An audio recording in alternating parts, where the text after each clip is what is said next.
तो मित्रों, आज 29 एजुकेशन में अपनी दूसरी क्लास है। एक प्रागैतिहासिक काल का प्रथम भाग अपना हो गया था। जो दूसरा भाग है वो आज शुरू कर रहे हैं। तो पहली क्लास आपने देख ली, आगे देखते हैं दूसरी। जो दूसरे के अंदर क्या है, प्रागैतिहासिक काल। क्या पढ़ रहे थे हम? प्रागैतिहासिक काल पढ़ रहे थे। आगे देखते हैं कि प्रागैतिहासिक काल के अंदर इसको हमने पहले ही देख लिया। इसका समय हमने जैसे देखा, इसका क्या समय था प्रागैतिहासिक काल का? वो रहा था आपके 25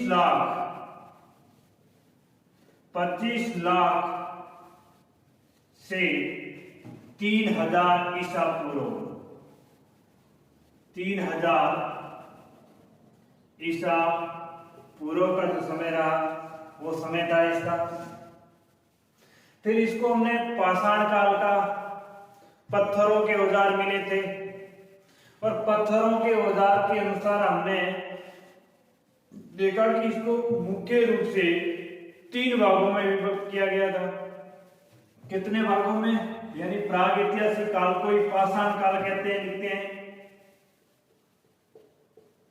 प्रागैतिहासिक काल को, प्रागैतिहासिक काल को पाषाण काल भी कहते हैं। पाषाण काल भी कहते हैं।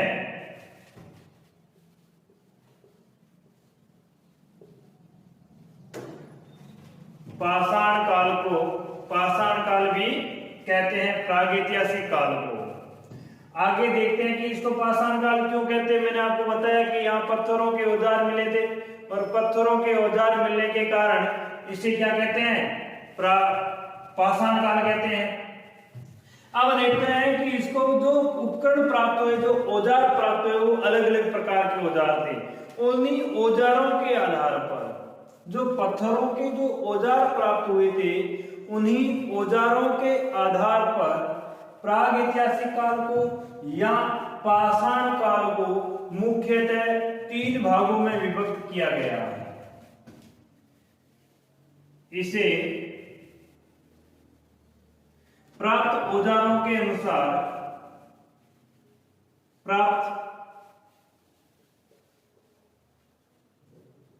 औजारों के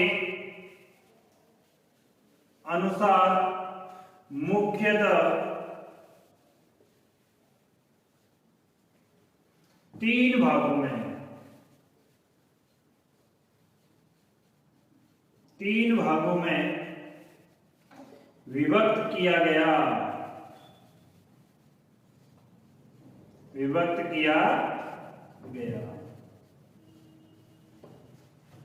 यानी प्रागैतिहासिक काल को या पाषाण काल को, इसमें जो औजार प्राप्त हुए थे उन औजारों के अनुसार इसे 3 भागों में विभक्त किया गया। यानी जो जैसे जैसे औजार प्राप्त हुए, जितना प्राचीन औजार था तो उसको अलग अलग काल में डाल दिया। मध्यम का था तो उसको मध्यम काल में डाल दिया और बाद में जो मिला उसको उत्तर पाषाण काल में डाल दिया। तो इसको देखते हैं कि 3 भागों में जो विभक्त किया गया है प्रागैतिहासिक काल को, तो वो कौन कौन से काल थे? नंबर 1, पहला काल, इसको कहते हैं पुरा पाषाण काल। पुरा पाषाण काल क्या कहते हैं? पुरा पाषाण काल कहते हैं। यानी पहले का काल, जो पहले जो औजार है, जो समय पहले बीत गया और जो सबसे प्राचीन हमें जो औजार मिला उसको पुरा पाषाण काल कहते हैं। पुरा पाषाण काल। फिर दूसरे नंबर जो आता है वो आता है मध्य पाषाण काल। मध्य पाषाण काल, जो औजार प्राप्त हो इसके बाद में बने थे, मध्य पाषाण काल। और उसके बाद में जो काल था उस काल को कहा गया था उत्तर पाषाण काल। उत्तर, या इसी में कहीं आपको मिलेगा निम्न पाषाण काल। निम्न पाषाण काल। पहला कौन सा? पूरा पाषाण काल, मध्य पाषाण काल, उत्तर या निम्न पाषाण काल। प्राग ऐतिहासिक काल को समय के अनुसार यानी मुख्य रूप से जो औजार प्राप्त हुए और जो औजार हमें जो पत्थर के मिले, जो औजार प्राप्त हुए, उन औजारों के अनुसार इनको कालों को क्या किया गया? विभक्त किया गया। तो इन कालों को अलग अलग रूप में विभक्त किया गया था। इसका समय क्या बताया तो देखते हैं कि शुरुआत में हमें 25 लाख थे, तो 25 लाख को यहां रखनी है। 25 लाख से शुरू करने हैं। अब देखते हैं कि ये जो समय रहा था पूरा पाषाण काल का जो समय रहा वो 25 लाख से लेकर 12,000 ईसा पूर्व तक का समय रहा। वो रहा पूरा पाषाण काल का समय। उसके बाद का जो समय है वो रहा था 12,000 ईसा पूर्व से 5,000 ईसा पूर्व, यानी दूसरा जो मध्य पाषाण काल का जो समय था वो था 12,000 ईसा पूर्व से 5,000 ईसा पूर्व। फिर उसके बाद में जो उत्तर पाषाण काल या उसे निम्न पाषाण काल कहते हैं, उसका जो समय रहा वो रहा 5,000 ईसा पूर्व से 3,000 ईसा पूर्व।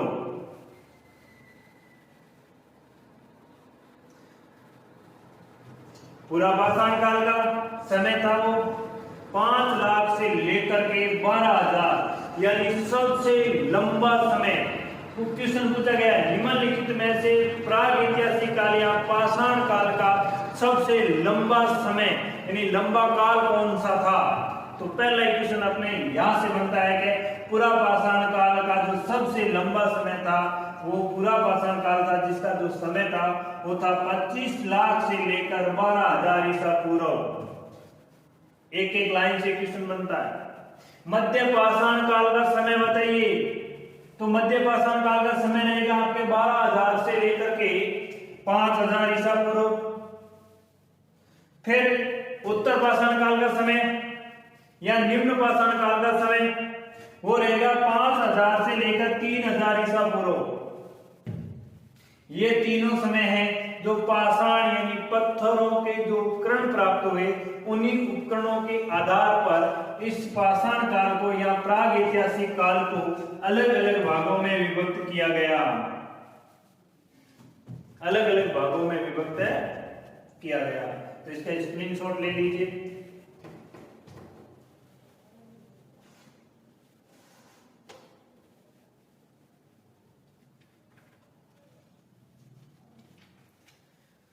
तो देखते हैं फिर आगे पूरा पाषाण काल, एक एक समय को लेते हुए देखेंगे। यानी पहला जो काल था पूरा पाषाण काल था, तो उस काल के अंदर किस प्रकार के औजार प्राप्त हुए, किस स्थान से औजार प्राप्त हुए, किस प्रकार के या किस स्थान से औजार जो प्राप्त हुए औजार महत्वपूर्ण औजार थे। उन औजारों को जैसे मिलते गए उसके अनुसार हम इसको समय के अनुसार व स्थान के अनुसार दर्शाते हुए लिखेंगे। तो पहला है आपका प्राग ऐतिहासिक काल या पाषाण ऐतिहासिक काल का जो पहला समय है वो है पूरा पाषाण काल। पूरा पाषाण काल, तो इसको देखते हैं पूरा पाषाण। नंबर 1 पूरा पाषाण काल।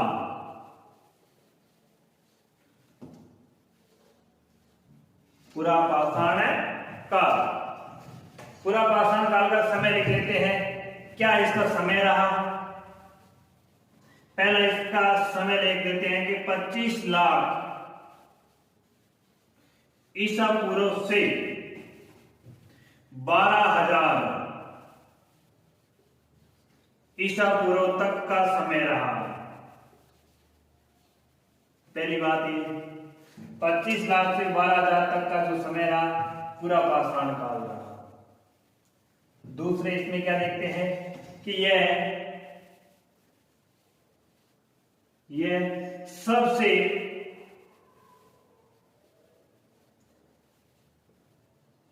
लंबा या आप इसको कह सकते हो बड़ा काल था। सबसे लंबा, आज दिन तक जो हम इतिहास में पढ़ेंगे वो सबसे बड़ा काल कौन सा है? पूरा पाषाण काल का सबसे लंबा समय।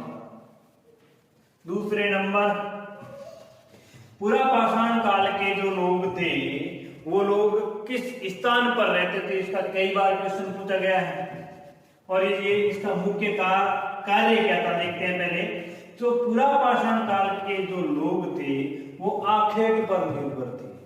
वैसे तो प्रागैतिहासिक काल के पूर्णतः लोग आखेट पर थे, लेकिन इनका पहला जो आखेट का जो कार्य शुरू हुआ था शिकार करने का, माना जाता है पूरा पाषाण काल से। तो इसकी एक विशेषता ये सबसे लंबा काल रहा। 2 नंबर की इसकी जो विशेषता है, इस समय के लोग, इस समय के लोग या मानव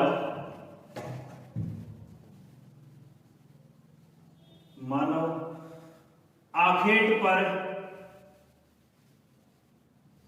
निर्भर थे।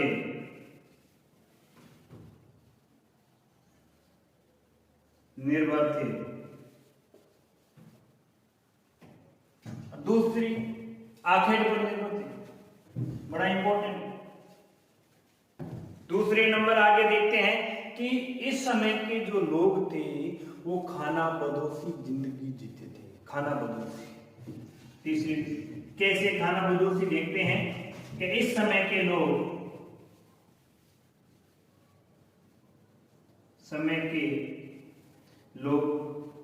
या मानव खाना बदोश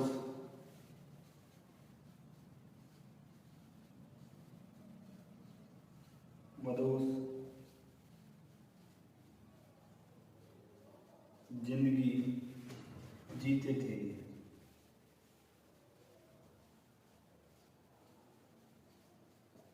खाना बदोश कैसे? यानी पशु प्रवृत्ति के थे। पशु प्रवृत्ति यानी आपके सामने अगर कोई भोजन के लिए कोई वस्तु लाके रख दी जाए तो आप क्या करोगे? वर्तमान के लोग जितनी वस्तु रहेगी, जैसे आपके सामने 4 व्यक्ति हो, 4 व्यक्तियों के सामने एक प्लेट में 4 रसगुल्ले रख दिया जाए तो आप क्या करोगे?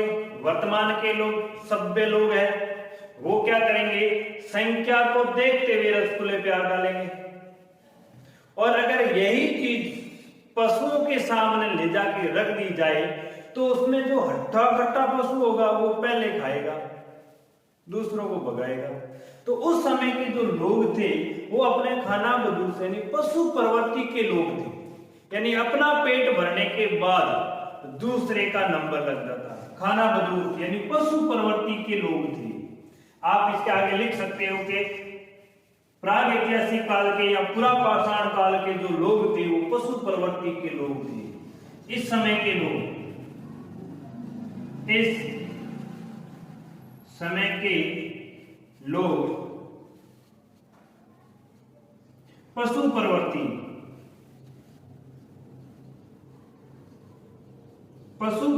के थे। पशुओं के अंदर देखो, आप कहीं पर भी एक गौशाले में जाते हो, आप गुड़ लेके जाते हो या रोटी लेके जाते हो तो क्या होता? जो आपको हट्टा खट्टा बैल दिखेगा या हट्टी खट्टी गाय दिखेगी वो सबसे आगे आएगी, वो पहले खाने के लिए आगे बढ़ेगी। बाकी जो छोटे छोटे पशु है वो क्या हो जाएंगे, वो बीच में रह जाएंगे या पीछे रह जाएंगे। तो इसी तरह से जो पहले जो लोग थे वो पशु प्रवृत्ति के थे, अपना पेट भरने के लिए जब अपना पेट भर जाता है तो दूसरे का नंबर लगाते थे। तो इस प्रवृत्ति के जो लोग थे, आगे देखते हैं कि इस समय के जो लोग थे वो लोग सर्वाधिक कहां पर, यानी पहला जो मानव था वो कहां पर आके निवास हुआ। तो कहते हैं कि जो पहला जो लोग था, मानव था, वो मानव अफ्रीका महाद्वीप में आके निर्मित हुआ, यानी अफ्रीका महाद्वीप का। यानी इस प्रकार के लोगों की जानकारी अफ्रीका महाद्वीप से मिलती है। इस समय के लोगों की जानकारी, इस समय के लोगों की जानकारी अफ्रीका महाद्वीप से ज्ञात होती है। अफ्रीका महाद्वीप से ज्ञात होती है। कहां से? अफ्रीका महाद्वीप से ज्ञात होती है कि इस प्रकार की जो प्रथम मानव था वो अफ्रीका महाद्वीप के अंदर निर्मित हुआ था। क्वेश्चन पूछा गया कई बार, यानी मानव प्राग ऐतिहासिक काल के अंदर मानव की प्रथम जानकारी किस महाद्वीप से मिलती है, तो कौन सा महाद्वीप रह जाएगा? अफ्रीका महाद्वीप रह जाएगा। पहला जो महाद्वीप रहेगा वो अफ्रीका महाद्वीप रहेगा। तो पूछा जाता है कि अफ्रीका महाद्वीप के अंदर पाए जाने वाला प्रथम मानव किस जाति का था। तो लिखो इसमें कि इस समय के जो लोगों की जानकारी हमें अफ्रीका महाद्वीप से ज्ञात होती है तथा यहां निग्रिटो जाति के लोग रहते थे। यहां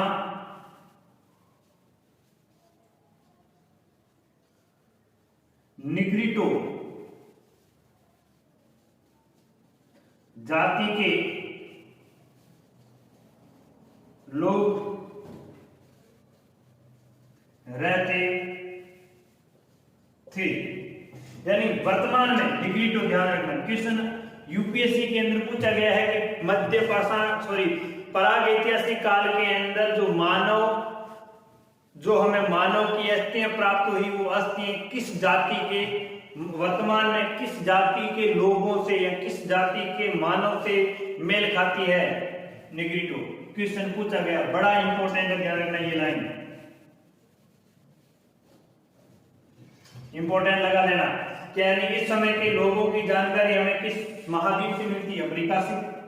और यहाँ के जो लोग थे किस जाति से थे? निग्रिटो। यूपीएससी के अंदर पूछा गया क्वेश्चन, बड़ा इंपॉर्टेंट है, लगा देना इंपॉर्टेंट, यानी निग्रिटो जाति का। तो इसका स्क्रीनशॉट ले लीजिए। फिर आगे देखते हैं पूरा पाषाण काल को उपकरण के आधार पर और इसको भी अलग अलग भागों में विभक्त किया गया, उन भागों का देखेंगे। स्क्रीनशॉट ले लीजिए।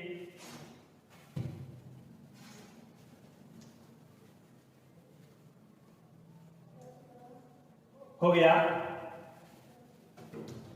पूरा पाषाण काल।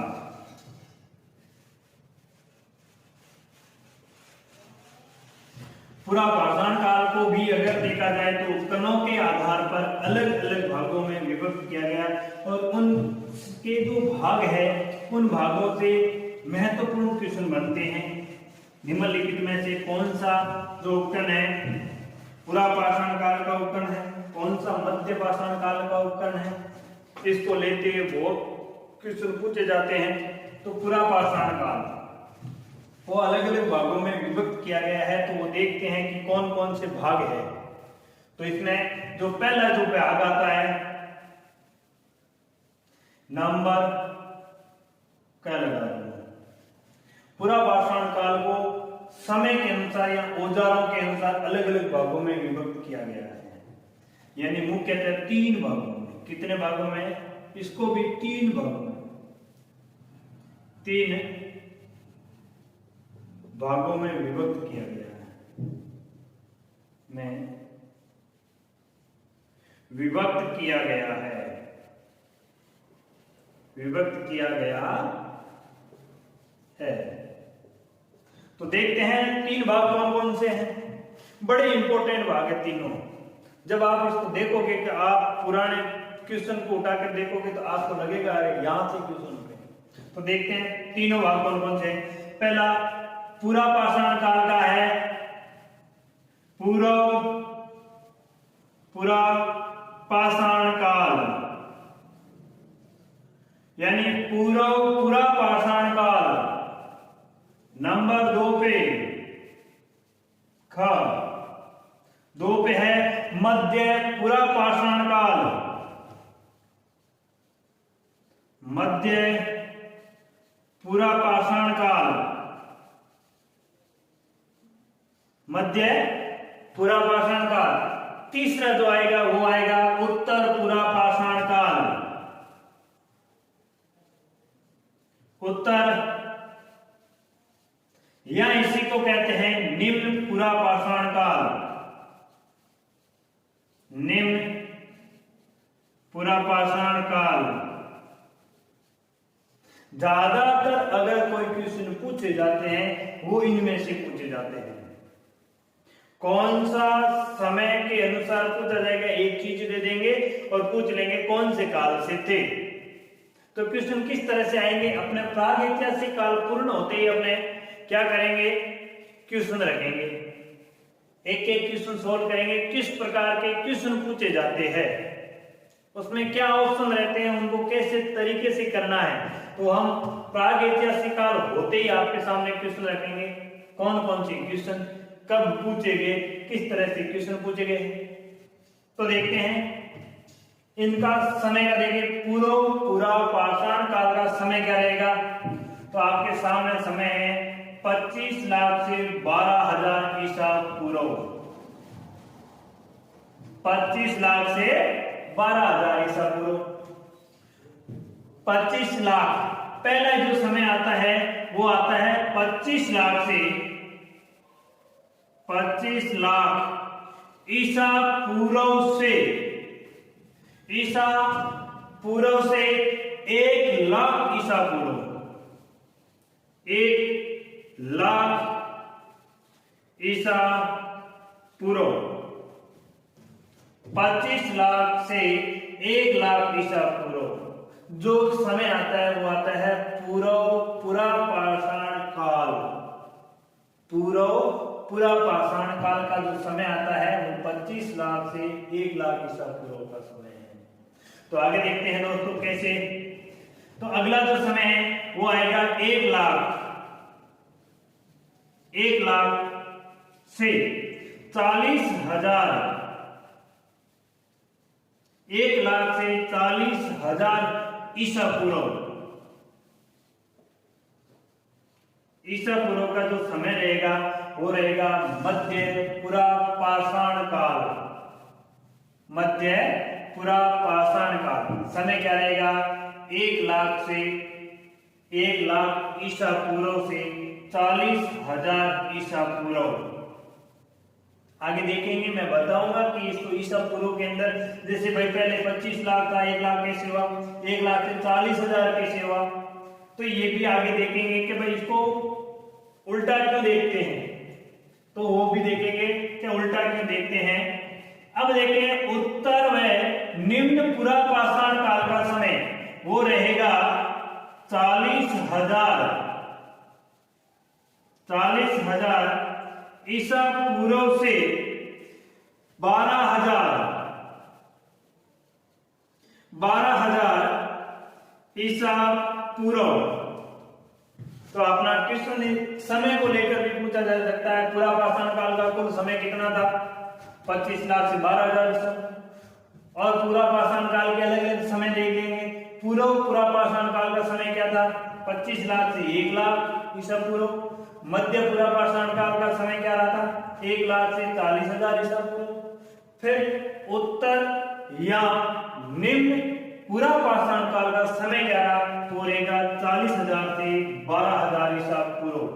यानी ये तीनों जो समय रहेगा, ये तीनों रहेंगे पूरा पाषाण काल के भाग है।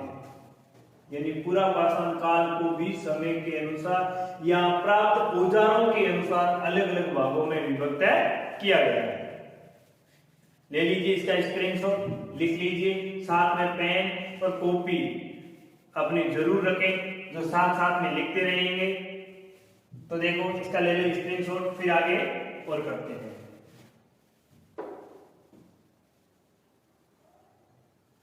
हो गया, तो देखते हैं पहला काल देखते हैं, पूरा पाषाण काल। कौन सा? पूरा पाषाण काल। पूरा पाषाण काल। प्रागैतिहासिक काल पढ़ रहे हैं। प्रागैतिहासिक काल को हमने मुख्यतः पहले 3 भागों में बांटा, पूरा पाषाण काल, मध्य पाषाण काल, उत्तर या निम्न पाषाण काल। फिर हमने पूरा पाषाण काल को फिर वापस आगे 3 भागों में बांटा है, जिसको हम क्रम से करते जाएंगे। पहला हो गया पूरा पाषाण काल, मध्य पूरा पाषाण काल, उत्तर पूरा पाषाण काल। तो इसमें हम पहला पढ़ते हैं पूरा पाषाण काल। पहला कौन सा है? पूरा पाषाण काल। साथ में अगर आप कॉपी और पेन रखोगे तो नोट्स भी बनते जाएंगे, साथ में लिखी हुई चीज समझ में भी आ जाएगी। केवल देख के छोड़ने से कुछ भी नहीं होगा। आपको क्या करना है, कॉपी अपने पास में रखनी है और पेन अपने पास में रखनी है, साथ साथ में इसको लिखते जाना है और समझते जाना है। जब आपके नोट्स बन के तैयार हो जाएंगे तो आपको लगेगा अरे हमने तो पूरी किताब लिख दी। मैं आपको एक एक टॉपिक से करवाऊंगा, एक एक टॉपिक को मैं यहाँ लिखूंगा, एक एक लाइन लिखूंगा मैं यहाँ, तो आपको साथ में लिखते जाना है, पूरे नोट्स लिखवाएंगे। एक भी ऐसा नहीं है कि शॉर्ट वीडियो बना दिया फिर आगे उसके बाद में आगे, ऐसा नहीं करेंगे। क्रमबद्ध से चलेंगे, क्रम से चलेंगे। हाँ, वीडियो जरूर लेट आएगा लेकिन चलेंगे क्रम से, एक एक को लेते हुए चलेंगे। कहीं पढ़ने की अगर एक बार आप इन्हीं वीडियो से नोट्स बनाते जाओगे साथ साथ में, तो उसके बाद में आपको कहीं पर भी सेकंड ग्रेड सामाजिक और फर्स्ट ग्रेड इतिहास के, और जहां पर भारत की इतिहास पूछी जाती है उस इतिहास के लिए आपको कई दूसरी किताब उठाने की जरूरत नहीं है। आप केवल इन नोट्सों को साथ साथ में लिखते रहिए, और जब ये नोट्स बन जाके तैयार हो जाएंगे तो आपको दूसरी किताब कोई लेकर के पढ़ने की जरूरत नहीं, केवल अपने नोट्स पढ़ने हैं। और अपने हाथों से लिखे हुए नोट्स जितने याद होते हैं उतने कोई किताब याद नहीं होती है। हाथों से लिखने का बार बार लिखते हुए प्रयास कीजिए, और जितना आप लिखोगे और उतना आप क्या करोगे, याद होती जाएगी और उतना सरल होता जाएगा आपके सामने। तो आगे देखते हैं कि पूरा पाषाण काल, पूरा पाषाण काल का भाग पूरा पाषाण काल। तो लगा दीजिए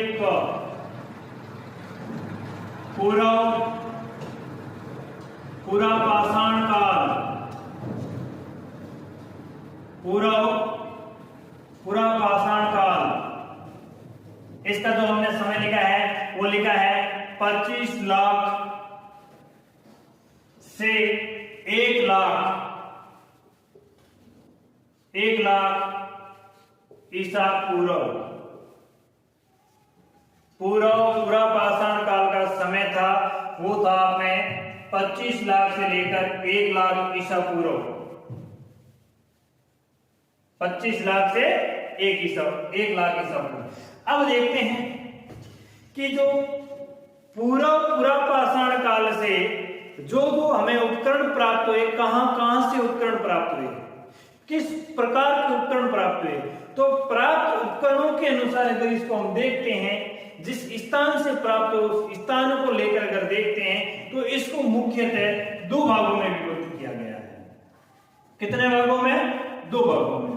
तो 2 भाग कौन कौन से हैं? तो मैं यहां बनाता हूं, देखो 2 भाग कौन कौन से हैं।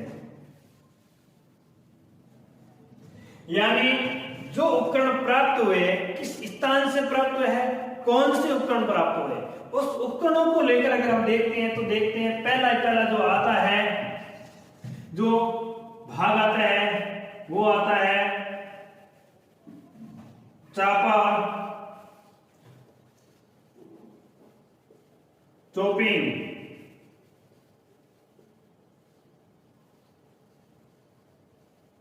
उपकरण।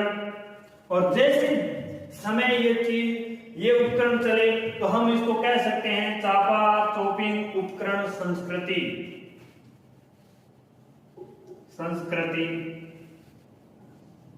पहले ये होगी चापा चॉपिंग उपकरण संस्कृति, यानी इसका एक भाग हो गया। दूसरा भाग देखते हैं तो दूसरे भाग को कहते हैं हस्त कुठार संस्कृति।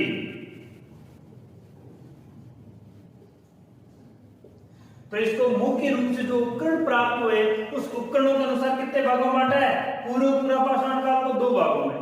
पहला हो गया चापा चॉपिंग उपकरण संस्कृति, दूसरा हो गया हस्त कुठार संस्कृति। ये दोनों ये कहां से प्राप्त हुआ है, तो ये जो हुआ है ये हुआ अपने पंजाब के अंदर, पंजाब राज्य के अंदर एक नदी पड़ती है सोवन नदी घाटी से।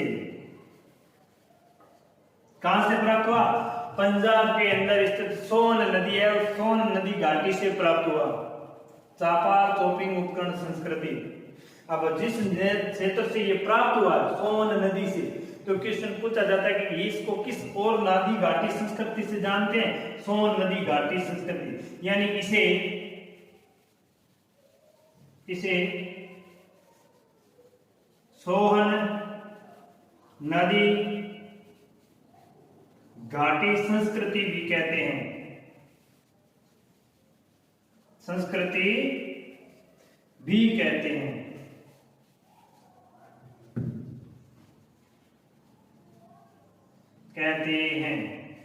क्वेश्चन कई बार आ चुका है। चापा चॉपिंग उपकरण संस्कृति के उपकरण कहां से प्राप्त हुए, सोन नदी घाटी से प्राप्त हुए। कौन से राज्य में स्थित है, पंजाब राज्य में स्थित है। इसे किस नदी घाटी यानी और किस नाम से जाना जाता है, सोन नदी घाटी से संस्कृति के नाम से जाना जाता है। और पूछा जाता है कि चापा चॉपिंग उपकरण किस काल के हैं, तो पूरा पाषाण काल के है।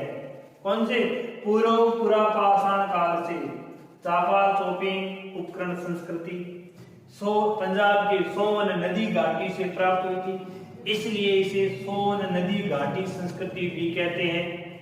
अब देखते हैं कि इसकी खोज किसने की, खोजकर्ता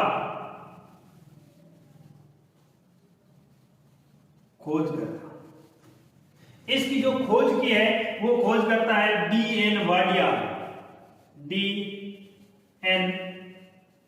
वाडिया नाम के एक इतिहासकार थे जिन्होंने इसकी खोज की।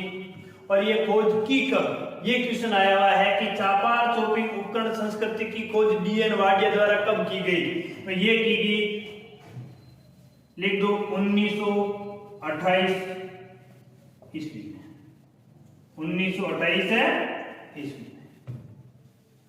चापा चॉपिंग उपकरण संस्कृति पंजाब के सोन नदी घाटी से प्राप्त है, इसे सोन नदी घाटी संस्कृति भी कहते हैं। खोजकर्ता D.N. वाडिया है। कब खोज की, 1928 में खोज की।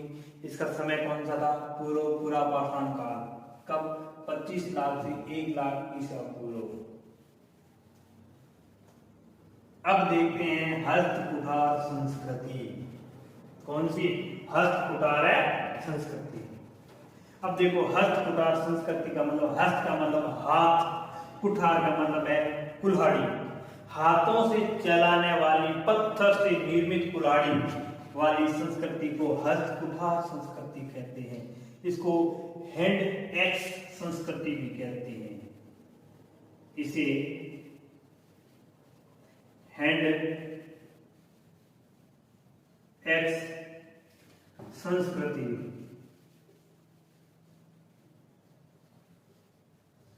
भी कहते हैं, भी कहते हैं। बड़ा सा पिछली बार फर्स्ट ग्रेड में क्वेश्चन आया था, हैंड एक्स संस्कृति के उपकरण भारत में किस स्थान से प्राप्त हुए, और उसी समय यूपीएससी के अंदर प्री के अंदर क्वेश्चन आया चापार चौपिंग उपकरण संस्कृति के जो उपकरण प्राप्त हुए किस स्थान से हुए, कौन सी नदी घाटी से हुए, सोन नदी घाटी से। और उससे पहले आया था यूपीपीएससी उत्तर प्रदेश के जो प्रशासनिक सेवा का जो प्री का पेपर होता है उसमें आया चापार चौपिंग उपकरण संस्कृति की खोज कब हुआ, किसने की, डीएन वाडिया 1928 में। और अब आरबीएससी की जो फर्स्ट ग्रेड की पिछली भर्ती थी जिसमें आया हैंड एक्स संस्कृति के उपकरण कहां से प्राप्त हुए, तो ये कहां से प्राप्त हुए, देखो यह मद्रास के पक्रम व अंतिम पक्कम से प्राप्त हुए। कहां से, मद्रास के पक्रम व अति पक्कम से प्राप्त हुए। ये मद्रास से प्राप्त हुए, सोन घाटी से प्राप्त हुए। कहां से प्राप्त हुए, अति पक्कम व पक्रम से प्राप्त हुए। कौन से, हस्तकुटा। पिछली बार फर्स्ट ग्रेड में क्वेश्चन ऑप्शन में ये था, पक्रम हस्तकुटा मद्रास के पास, मद्रास की पक्कम व अंतिम पक्कम से प्राप्त है। ये सोन घाटी से, सोन घाटी संस्कृति से प्राप्त, सो पंजाब से प्राप्त है। स्क्रीनशॉट ले लीजिए। फिर और देखते हैं पूरा पाषाण काल के कौन कौन सा क्षेत्र था जहां से क्या क्या प्राप्त है हुए थे, ले लीजिए स्क्रीनशॉट।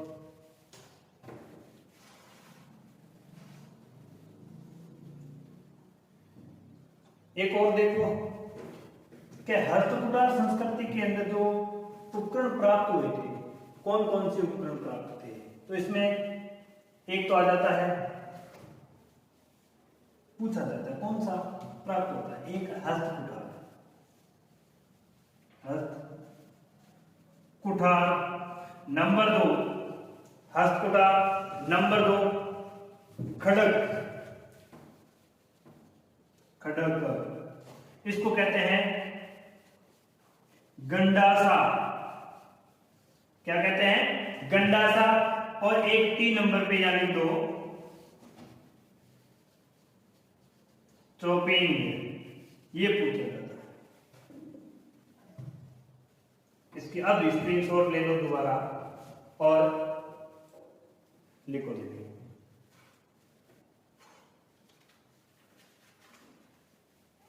ले लिया, तो आगे देखते हैं कौन कौन से क्षेत्र से और है जो हमें पूरा पाषाण काल के उपकरण प्राप्त हुए।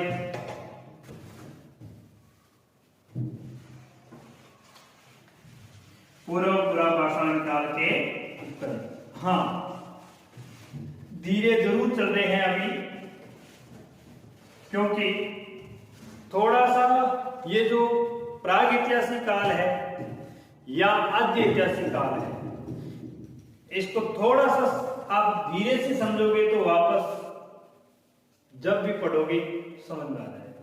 इसलिए इसको थोड़ा धीरे जरूर चल रहे, क्योंकि ये किसी के लिए नया है, यानी जिसने पहले कोई दूसरी तैयारी कर रखी जिसमें आज ये टॉपिक नहीं है तो उसके लिए थोड़ा नया जरूर है, लेकिन इसको पढ़ेंगे आराम से, जो आपके क्या है सही याद रह जाएगा। कौन कौन सा किस स्थान से क्या चीज प्राप्त हुई है, क्या पूरा पाषाण काल के जो उपकरण है वो किस स्थान से प्राप्त हुए हैं, वो देखते हैं। कौन कौन से स्थान से जो प्राप्त हुए उपकरण है वो स्थान देखते हैं। तो जो पहला जो स्थान है अपना, पहले आ जाता है सोन घाटी। सोन घाटी कहाँ है, पंजाब। दूसरे नंबर तो देखते हैं थार का रेगिस्तान, थार का रेगिस्तान। और कहां से? राजस्थान का एक क्षेत्र आता है डीडवाना, वहां से प्राप्त हुआ। और कहां से राजस्थान के? तो लिखो चित्तौड़गढ़, चित्तौड़गढ़।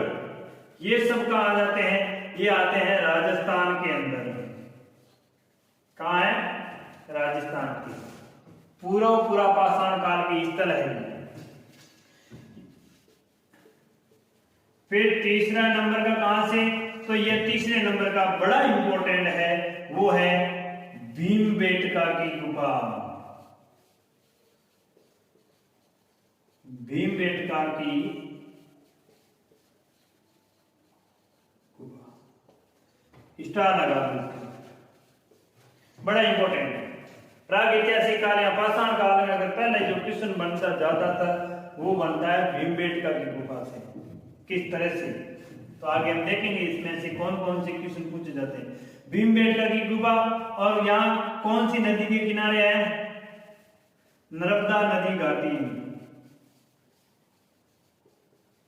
और कौन से राज्य में है? तो ध्यान रखना मध्य प्रदेश, यानी तो एमपी, मध्य प्रदेश या एमपी, यहां से प्राप्त है। और दक्षिण भारत के अंदर, दक्षिण भारत के अंदर हमने 2 स्थान लिखे थे। एक तो लिखा था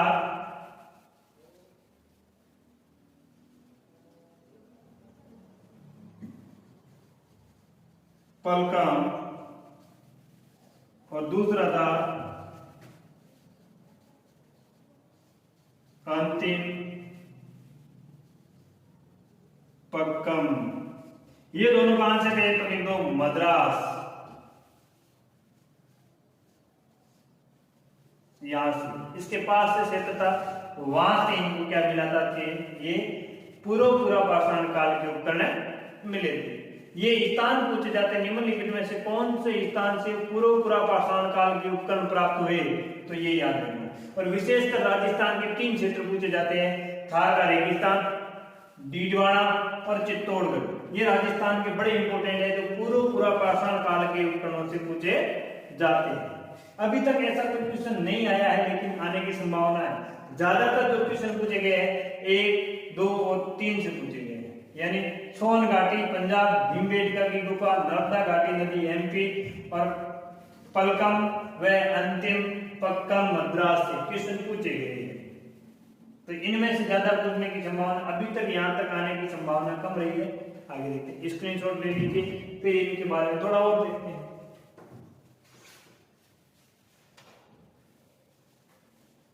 ले लिया?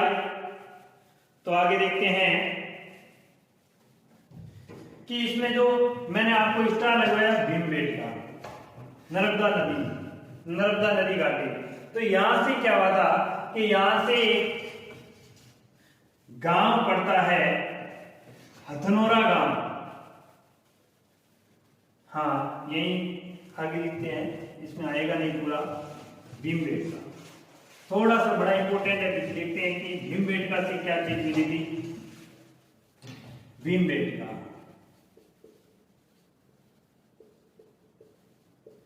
भीमबेटका लिख दो, या नर्मदा घाटी लिख दो, नर्मदा घाटी।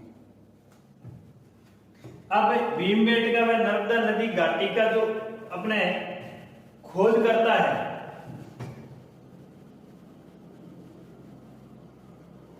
खोज करता पूछा जाता है अरुण सोनकिया।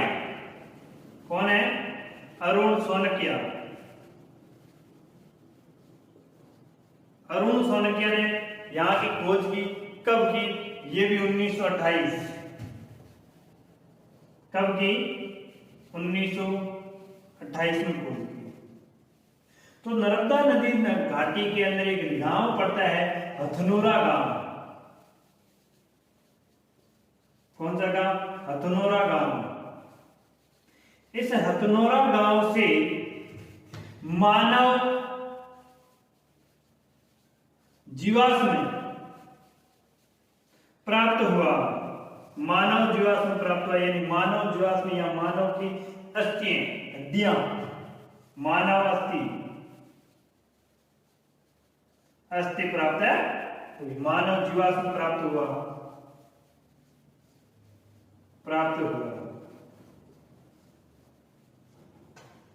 तो इसमें क्या, मानव जीवाश्म यानी मानव अस्थि, यानी मानव अस्थि की सबसे मजबूत अस्थि होती है सिर की खोपड़ी। तो हथनोरा गांव से प्राचीन काल की, सबसे प्राचीन काल की मानव जीवाश्म यानी मानव खोपड़ी प्राप्त हुई है। तो लिख लो, यहां से सबसे प्राचीन काल की, सबसे प्राचीन या प्राचीनतम काल की लिख दो, प्राचीनतम काल की मानव खोपड़ी, मानव खोपड़ी प्राप्त हुई, प्राप्त है, बड़ा इंपॉर्टेंट है, स्टार लगा पूरी भीमबेटका की। हथनोरा गांव मध्य प्रदेश के अंदर पड़ता है, हथनोरा गांव मध्य प्रदेश के अंदर पड़ता है, जहां से मानव जीवाश्म या मानव अस्थि प्राप्त हुई है। और यहां से मानव की, यहां से सबसे प्राचीनतम काल की मानव खोपड़ी प्राप्त हुई है।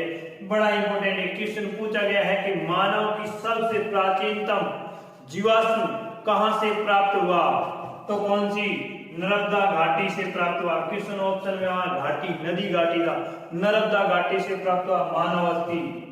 गांव पूछ लिया जाए तो हथनोरा गांव कौन से राज्य में, मध्य प्रदेश के अंदर, क्या प्राप्त हुआ, मानव जीवाश्म यानी अस्थि, हड्डियां प्राप्त हुई। यहां से सबसे प्राचीनतम काल की मानव खोपड़ी मिली। क्वेश्चन पूछा गया है भीमबेटका, तो बड़ा इंपॉर्टेंट।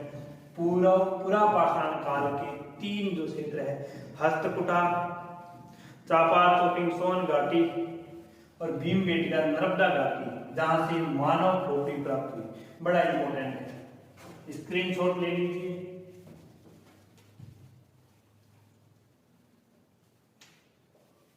ले लिया। आगे देखते हैं मध्य पुरा पाषाण काल, मध्य पुरा पाषाण काल।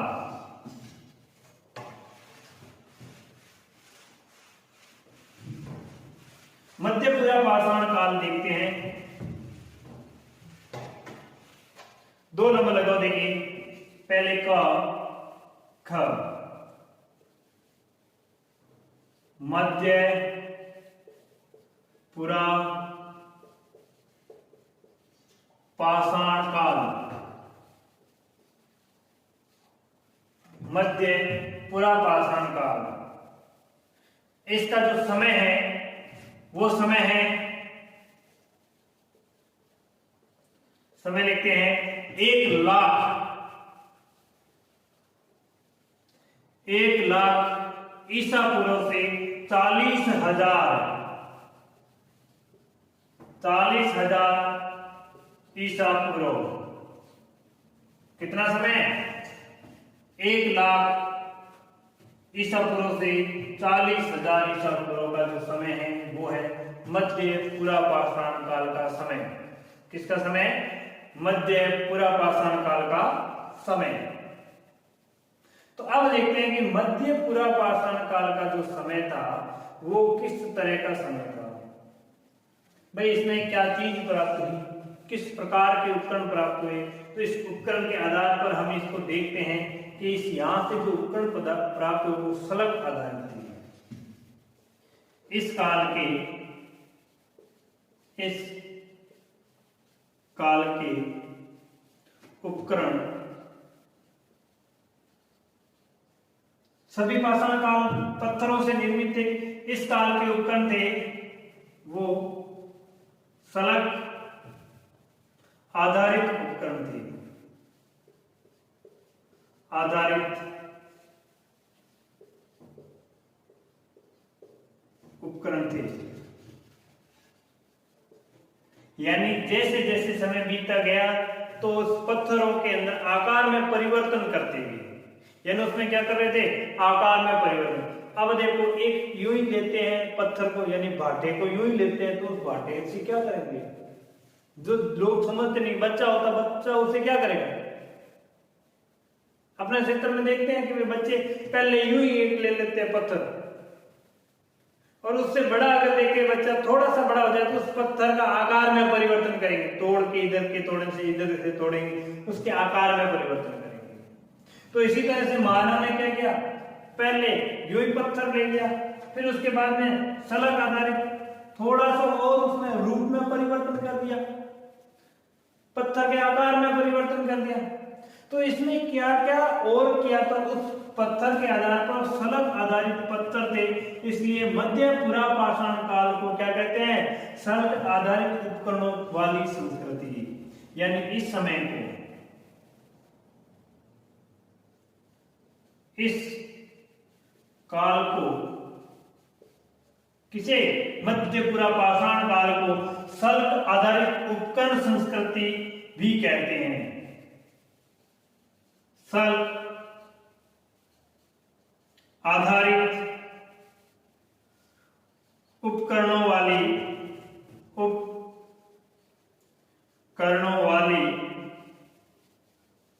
संस्कृति भी कहते हैं, संस्कृति भी कहते हैं।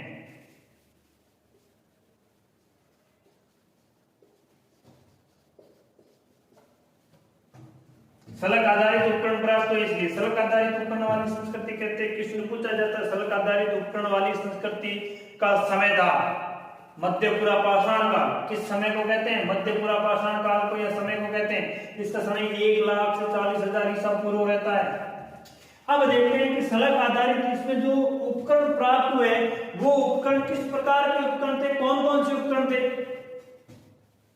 तो इसमें था एक वेदनी, जो उपकरण प्राप्त पूछे जाते हैं, ध्यान रखना, बड़ा इंपॉर्टेंट क्वेश्चन था। मध्यपुरा पाषाण काल के सलग आधारित उपकरण कौन कौन से थे, तो नंबर 1 कौन कौन से उपकरण थे, तो इसमें निम्न उपकरण थे, निम्न उपकरण थे।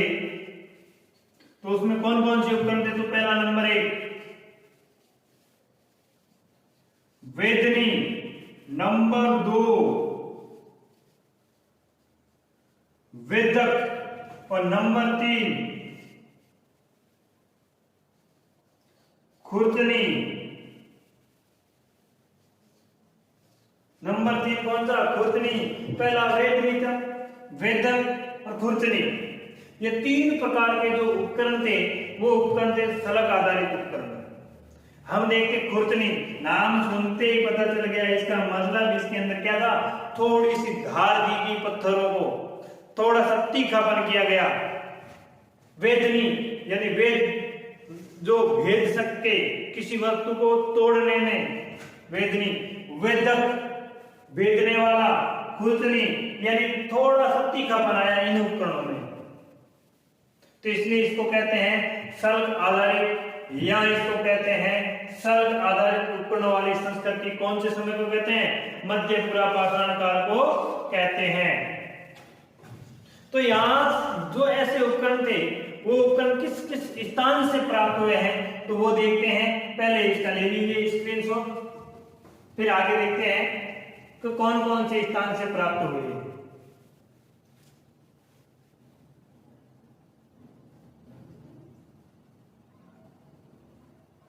ले लिया। और एक बार क्वेश्चन ये भी आया है, देखो कि खुरचनी आधारित उपकरण संस्कृति किसे कहते हैं, किस काल को कहते हैं। खुरचनी आधारित संस्कृति किस काल को कहते हैं। तो एक थोड़ा सा क्वेश्चन लिखते हुए यहाँ थोड़ा नोट लगा के लिख दो, क्वेश्चन आया हुआ है, कोई बात नहीं, दोबारा ले लेना स्क्रीनशॉट है। यानी खुरचनी आधारित संस्कृति कहते हैं इस काल को, इस काल को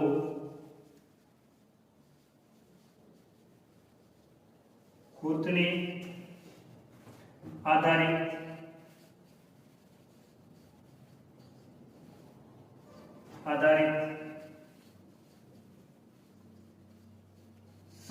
संस्कृति कहते हैं।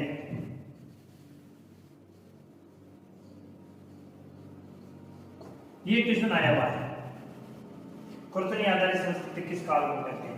मध्य पुरा पाषाण काल को खुरचन आधारित संस्कृति कहते हैं।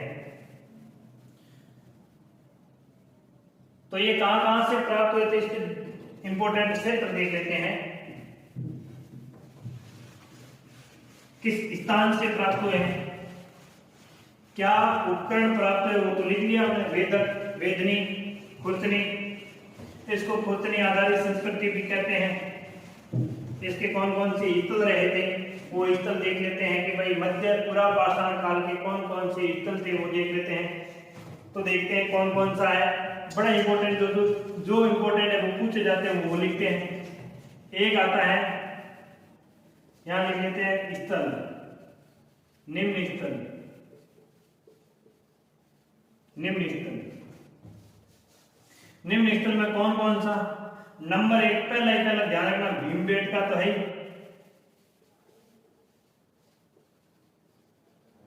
भीमबेटका एमपी मध्य प्रदेश। 2 नंबर पे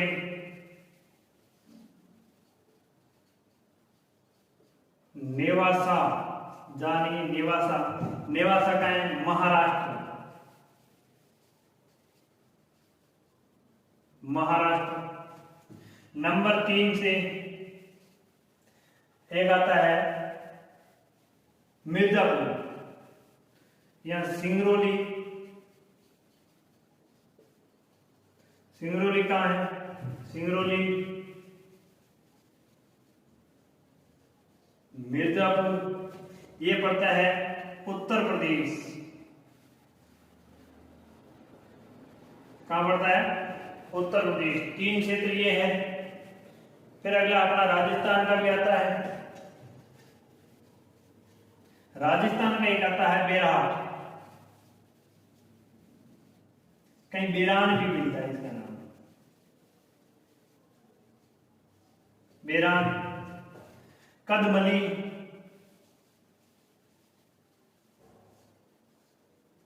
एक आता है बागान। ये जो क्षेत्र है वो है राजस्थान में। कहां है? राजस्थान। 3 क्षेत्र है जो राजस्थान के हैं। आगे देखते हैं सौराष्ट्र, गुजरात।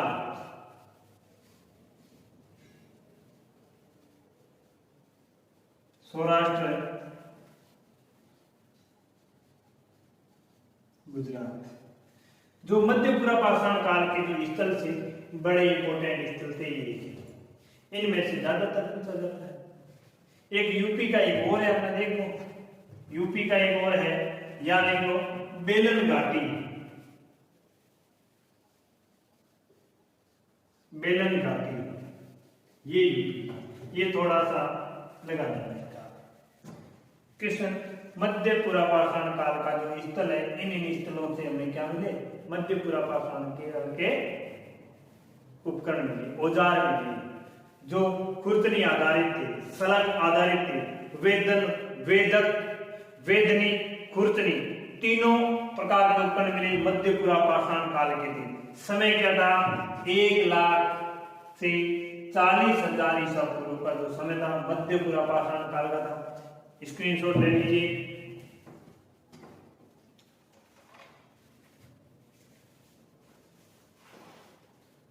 हो गया। आगे देखते हैं उत्तर पुरा पाषाण काल, उत्तर पुरा पाषाण काल।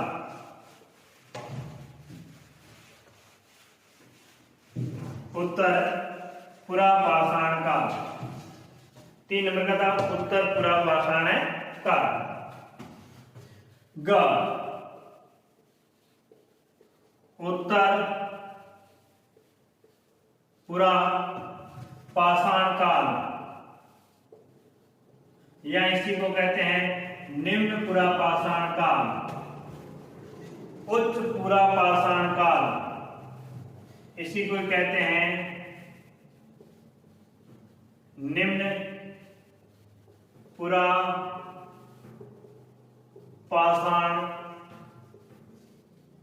काल। समय क्या रहेगा, तो इसका लिख लेते हैं समय।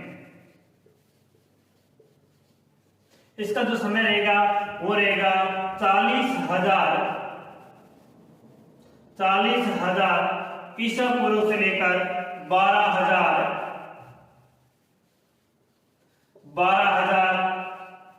ईसा पूर्व।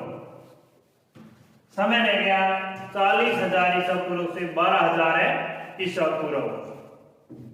आगे देखते हैं कि इसमें क्या चीज मिली, क्या वस्तु मिली है। तो इसमें इससे पहले था फलक आधारित। उत्तर पुरापाषाण में जो उपकरण मिले वो है फलक आधारित। इस काल के उपकरण फलक आधारित थे। फलक आधारित, फलक यानी ब्लेड आधारित, ब्लेड आधारित थे।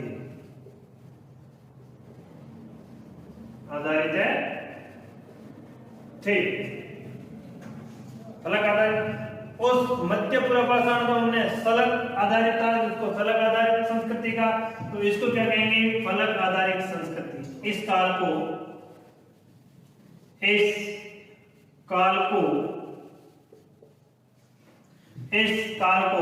फलक आधारित उपकरणों वाली संस्कृति कहते हैं। इस काल को फलक आधारित उपकरणों वाली संस्कृति भी कहते हैं।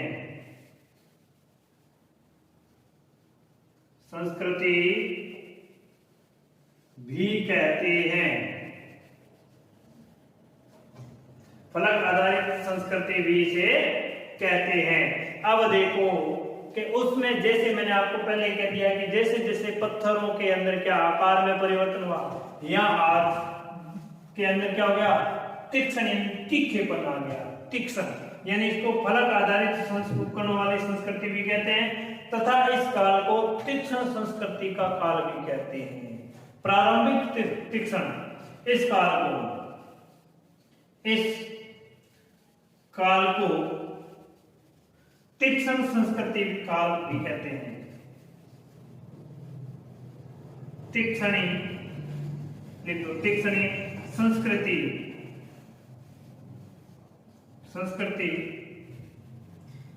काल भी कहते हैं।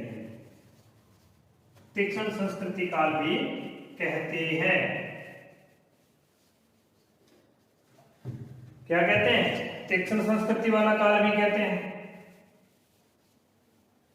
तीक्ष्ण संस्कृति वाला काल भी कहते हैं, यानी तीखा बना गया, यानी मतलब क्या कहते हैं कि जैसे उपकरण के अंदर तेज धार होगी, तेज धार बनानी शुरू कर दी उन्होंने, एक दूसरे पत्थर के ऊपर रगड़ के क्या तेज धार करनी चाहिए, इसको कहते हैं तीक्ष्ण संस्कृति वाला उपकरणों वाली संस्कृति भी कहते हैं। सबसे बहुत ज्यादातर क्वेश्चन पूछा गया तीक्ष्ण संस्कृति वाली काल किसे कहते हैं, तो उत्तर पुरापाषाण काल को क्या कहते हैं, तीक्ष्ण संस्कृति वाला काल, यानी पत्थरों के अंदर थोड़ा सा तेज आ गया और इसी के अंदर तीक्ष्ण यानी जिस पत्थर को किया गया उस पत्थर के अंदर गुणवत्ता में प्रयोग, यानी बहुमूल्य पत्थरों का प्रयोग इस काल में बहुमूल्य पत्थरों का प्रयोग प्रारंभ हुआ। बहुमूल्य पत्थरों का प्रयोग प्रारंभ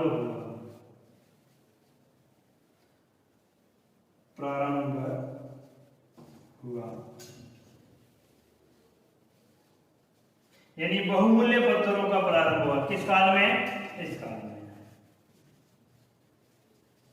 अलग अलग देखो ये काल की क्या विशेषता रही है। उत्तर पुरापाषाण काल को निम्न पुरापाषाण काल कहते हैं। इसका समय 40,000 से 12,000 ईसा पूर्व रहा। इस काल के उपकरण थे वो फलक आधारित यानी ब्लेड की तरह उपकरण थे, तीखापन तीक्ष्णपन आ गया आधारित उपकरण थे। इस काल को फलक आधारित उपकरणों वाली संस्कृति भी कहते हैं। इस काल को तीक्ष्णी संस्कृति काल भी कहते हैं। इस काल में बहुमूल्य पत्थरों का प्रयोग प्रारंभ हुआ। अब ध्यान रखना, सेकंड ग्रेड में क्वेश्चन इसमें से एक आध लाइन पूछ लेंगे। तीक्ष्णी संस्कृति वाला काल किसे कहते हैं? तो उत्तर पुरापाषाण का या निम्न पुरापाषाण का। तो सेकंड फर्स्ट ग्रेड में देखना कैसे क्वेश्चन पूछे जाएंगे, कारण और कथन का। क्या पूछेंगे? कारण व कथन पूछेंगे। कैसे पूछेंगे? कारण और कथन। यानी उत्तर पुरापाषाण काल को तीक्ष्ण संस्कृति काल कहते हैं। कथन हो गया, पहले कथन आ गया, क्या आ गया? उत्तर पुरापाषाण काल को तीक्ष्ण संस्कृति काल भी कहते हैं। कारण क्या आ जाएगा? इस काल में बहुमूल्य पत्थरों का प्रयोग प्रारंभ हुआ। तो क्या होता है कि उत्तर पुरापाषाण काल को तीक्ष्ण संस्कृति कहते हैं क्योंकि इसमें बहुमूल्य पत्थरों का प्रयोग हुआ, इसीलिए पत्थरों के अंदर क्या किया गया? तीक्ष्ण तेज धार करना प्रारंभ किया गया। तो क्वेश्चन कारण और कथन का फर्स्ट ग्रेड में वे यूजीसी नेट में क्वेश्चन ऐसे पूछे जाते हैं। तो इसका हम आगे जैसे क्वेश्चन करेंगे तो उसमें देखेंगे किस प्रकार से क्वेश्चन पूछे गए हैं और किस प्रकार के क्वेश्चन पूछने की संभावना है। स्क्रीनशॉट ले लीजिए। फिर इसका देखते हैं कौन कौन से स्थल स्थान से प्राप्त हुए हैं, क्या क्या चीज किस स्थान से प्राप्त हुए हैं और इन उपकरणों की क्या और इस काल की और क्या विशेषता है देखते हैं। हो गया स्क्रीनशॉट। इस काल की दो विशेषताएं बड़ी इंपॉर्टेंट है जो पूछी जाती है। दो है जो बड़ी इंपॉर्टेंट पूछी जाती है। कैसे? इसमें हमने दो लाइन लास्ट वाली लिखी है, उस लाइन से कैसे क्वेश्चन, यानी इस काल की विशेषता, यानी इस काल में क्या चीज थी जो इंपॉर्टेंट हो, यानी इस काल के अंदर जो नए उपकरण थे वो पॉलिश का मतलब एक चमकीले पत्थरों का प्रयोग किया गया। यानी क्या किया गया? नए पॉलिशदार पत्थरों का प्रयोग किया गया। इस काल में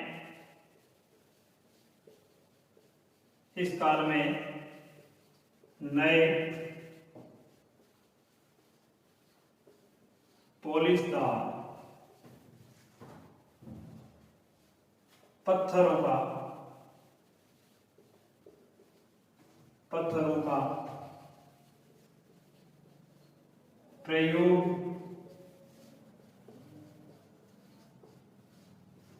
किया गया। यानी जैसे बहुमूल्य पत्थरों का प्रयोग किया गया तो इसमें क्या किया गया? इस काल में नए पॉलिशदार पत्थरों का प्रयोग किया। हमने कहा बहुमूल्य पत्थरों का प्रयोग किया गया, तो बहुमूल्य पत्थरों का प्रयोग किया गया तो इसमें क्या किया गया? तो इसमें सबसे और देखते हैं नए पॉलिश पत्थरों का प्रयोग किया गया तो इसमें क्या किया गया? इस काल के अंदर सबसे बड़ी है कि आधुनिक मानव स्वरूप होमोसेपियन, आधुनिक मानव स्वरूप होमोसेपियन मानव का प्रारंभ उत्तर पुरापाषाण काल में शुरू हुआ। तो देखते हैं इस काल में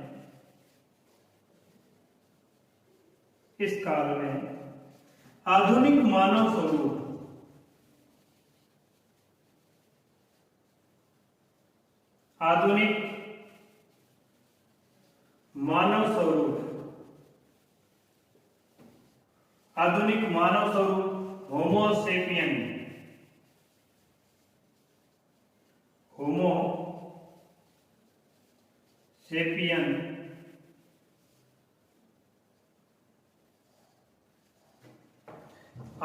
इस काल में आधुनिक मानव स्वरूप होमोसेपियन मानव का प्रारंभ हुआ। यानी इस समय होमोसेपियंस मानव का प्रारंभ हुआ। किस काल में हुआ? उत्तर पुरा पाषाण काल में। क्वेश्चन पूछा गया है होमोसेपियंस यानी आधुनिक मानव स्वरूपी मानव का प्रथम यानी यहाँ प्रारंभ कब हुआ? तो उत्तर पुरा पाषाण काल से प्रारंभ हुआ। ले लीजिए इसका भी स्क्रीनशॉट। फिर देखते हैं कि इस समय के कौन कौन से क्षेत्र थे जहां से अपने पूछा जाता है कौन कौन से स्थल थे। उन स्थलों का नाम देखते हैं। तो पहला ही जो इसका उत्तर पुरा पाषाण काल के जो स्थल है वो स्थल देखते हैं। उत्तर पुरा पाषाण काल के स्थल जहां से हमें क्या मिले थे? स्थान से जो जो वस्तु मिली उसकी देखते हैं। पहला जो क्षेत्र आता है झारखंड। झारखंड का कौन सा क्षेत्र है? तो सिंह भूमि।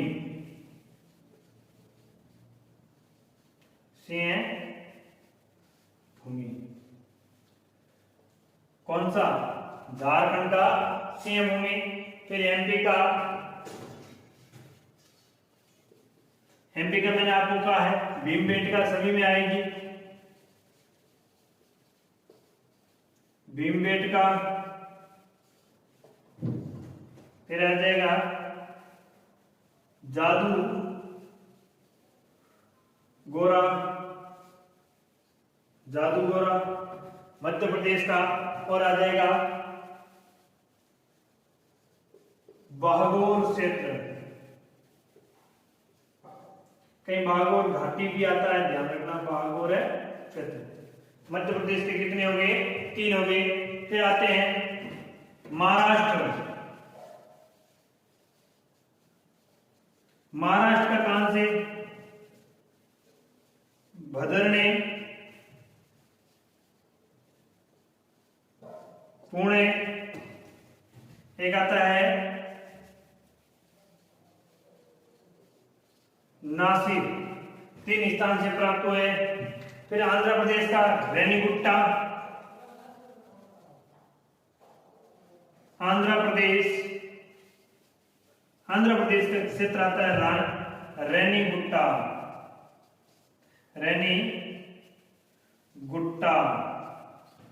एक आता है गुंटूर। इन क्षेत्रों से क्या हुआ? उत्तर पुरा पाषाण काल के क्षेत्र प्राप्त हुए। कौन कौन सा? झारखंड का सिंह भूमि, मध्य प्रदेश की भीमबेटका, जादूगोरा बागोर क्षेत्र, महाराष्ट्र का भदरणे, पुणे, नासिक, आंध्र प्रदेश का रेनीगुट्टा और गुंटूर। इन क्षेत्र से क्या प्राप्त हुए? अपने उत्तर पुरा पाषाण काल के।